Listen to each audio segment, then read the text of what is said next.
Bueno, y por primera vez en nuestro país un tribunal se abrió a la posibilidad de la tuición homoparental. Un fallo otorgó la responsabilidad de una menor a la expareja de la madre biológica y no a la familia o al padre de la niña.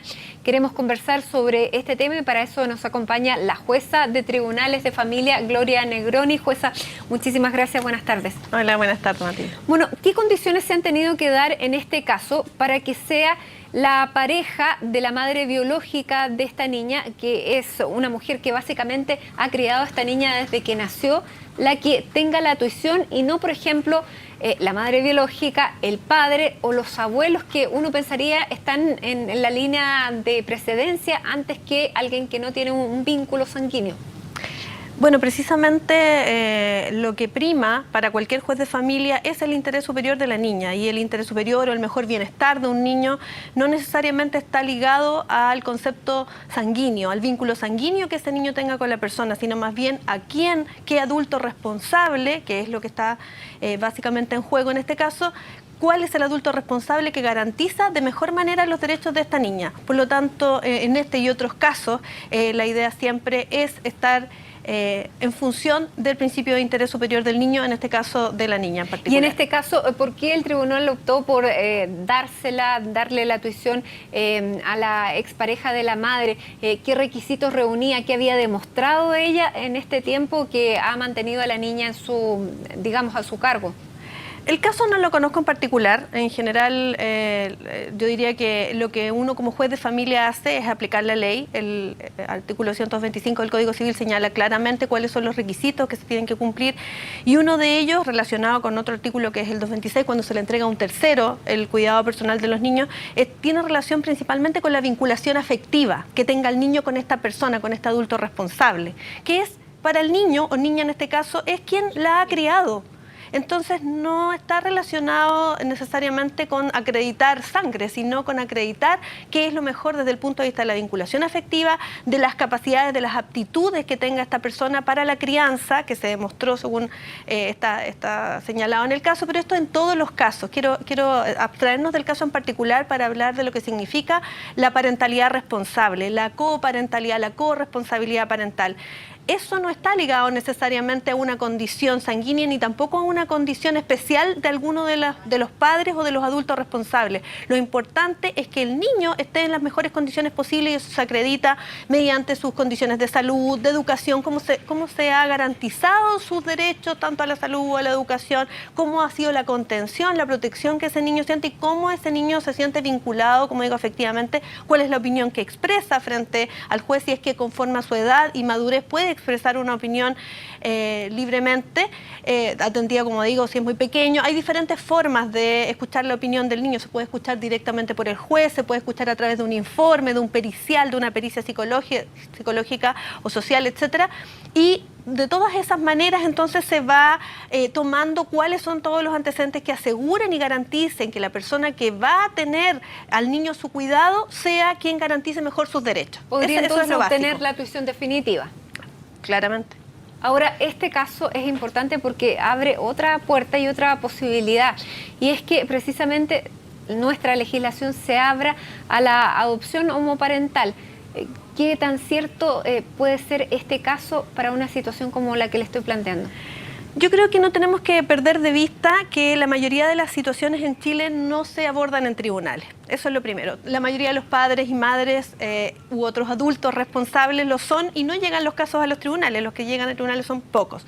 Ahora, dentro de los casos que llegan a tribunales, lo que nosotros tenemos que aplicar es precisamente la concepción desde el niño. ¿Cuál es la mirada desde el niño? Y esa mirada no tiene que ver con ningún tipo de condición asociada a ese adulto responsable, ¿ya? Sino más bien garantizar, como dije, el interés superior de ese niño. Y esto nos abre un debate que yo creo que es antiguo. Lo que pasa es que nos olvidamos que la crianza estaba dada antes por la comunidad. Era la comunidad la que cuidaba a los pequeños, me refiero a tiempos ancestrales, ¿no es cierto?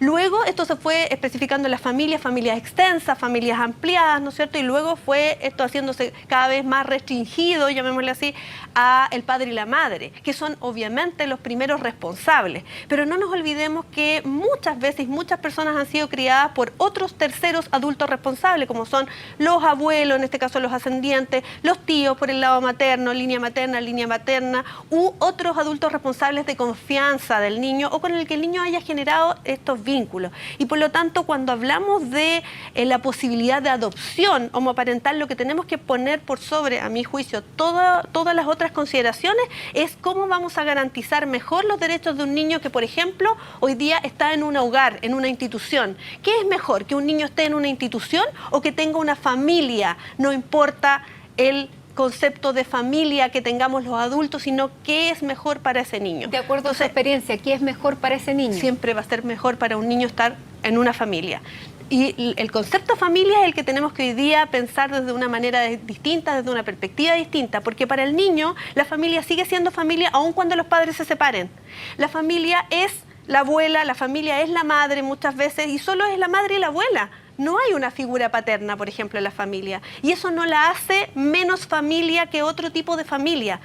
¿Me explico? O sea, el concepto mamá, papá de distinto sexo en un lugar físico determinado llamado casa es un concepto que nosotros asociamos a familia, pero hay muchos conceptos de familia que hoy día están obviamente muy estudiados, porque no es algo que no haya ocurrido antes, y por eso voy a lo que ocurre en la realidad. Bueno, muchas lo hemos visto en muchos casos en que, claro, como se le permite a una persona que sea soltera adoptar a un niño y esa persona tiene una pareja que es de su mismo sexo y lo crían y han manifestado ejemplos bastante exitosos. La pregunta es por qué eso no se llevó finalmente al proyecto de ley cuando se habló y se discutió y se aprobó finalmente el acuerdo de unión civil. Lo que pasa es que el acuerdo de unión civil es un acuerdo, una legislación que está destinada a los adultos. A solucionar o a dar cierta posibilidad de solución a un tema que no se zanjó verdaderamente y que es el matrimonio igualitario. Entonces no apuntaba, a mi juicio, y no se pensó y no era parte de las líneas básicas, digamos, de legislación el tema de la adopción. Entonces, claro que queda afuera, pero porque es un tema que tiene que, a mi juicio, verse dentro del marco tanto de las garantías de la infancia, de un proyecto de ley que se llama Proyecto de Ley de Garantías de la Infancia y la Adolescencia, como dentro del proyecto de ley de adopción. Es ahí donde nosotros debiéramos ver en la tramitación de los proyectos de ley que hoy día están en el Congreso una mirada mucho más amplia respecto a qué concepto de familia vamos a incorporar hoy en Chile, teniendo en cuenta que ya la ley de acuerdo de unión civil nos abre a una perspectiva de modelo de familia distinta. Y por lo tanto, si nosotros ya en nuestra legislación como Estado reconocemos que la familia no es solo padre, madre, hijos, como dije, viviendo en un hogar, en un espacio físico común, sino que pueden haber dos personas del mismo sexo que hagan un acuerdo de unión civil, por lo tanto es una forma distinta de familia que la ley está reconociendo, además de las convivencias. De hecho, porque las convivencias de hecho también las reconoce la ley, no de la manera que se reconoce el acuerdo de unión civil, pero sí a partir de muchas normas que reconocen a la conviviente o al conviviente. Y por lo tanto no solo tenemos estas formas de familia, sino otras que vayan surgiendo y que sean acorde, por supuesto, a respetar los derechos de las personas. Nosotros podemos, como Estado, como legislación, como los legisladores en general, podemos ir reconociendo lo que existe.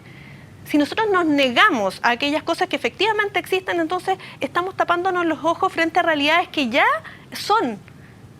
O sea, hoy día existe que las personas críen hijos y que tengan y que sean del mismo sexo. Se día eso se da y por lo tanto hace mucho tiempo. Y las parejas del mismo sexo se dan hace muchísimo tiempo, claro. Y recién el año pasado se llegó a este acuerdo del Pacto de Unión Civil que todavía no es matrimonio igualitario. Ahora, ¿esto usted cree que se va a poder continuar con una discusión como esta en este escenario político? Mire, yo pienso que efectivamente los escenarios políticos debieran tender a qué es lo mejor para las personas y qué es lo que efectivamente se requiere, y sobre todo cuando hablamos de temas de infancia, y voy a puntualizar en eso.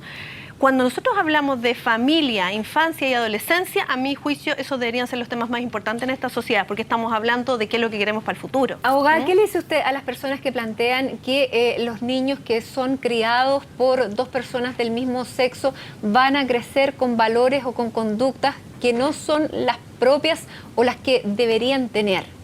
Mire, lo que necesita un niño para crecer, para desarrollarse, es estímulo, en primer lugar, y eso desde la neurociencia, no desde que yo lo diga como opinión, sino que neurológicamente está comprobado que lo que un ser humano necesita para crecer y desarrollarse, sobre todo en las primeras etapas de su vida, es el estímulo de un adulto significativo diferenciado.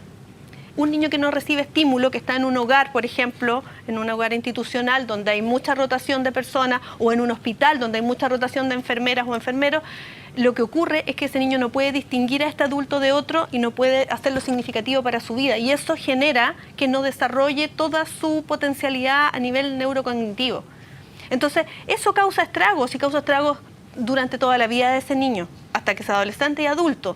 ¿Ve? Entonces, lo importante es que nos concentremos en qué hoy día queremos como sociedad para nuestros niños, y tenemos muchísimos niños todavía que están institucionalizados y que podrían ser adoptados por familias del tipo de familia que estimemos que efectivamente garantice los derechos del niño, y eso no tiene que ver con cuáles son nuestras opciones a la hora de elegir un compañero o una compañera de vida o de pareja. Abogada y jueza de tribunales de familia, Gloria Negroni, muchísimas gracias por estar aquí, debatiendo a partir de este caso una discusión que por supuesto nos tenemos que plantear como sociedad. Muchísimas gracias. Muchísimas gracias a ti.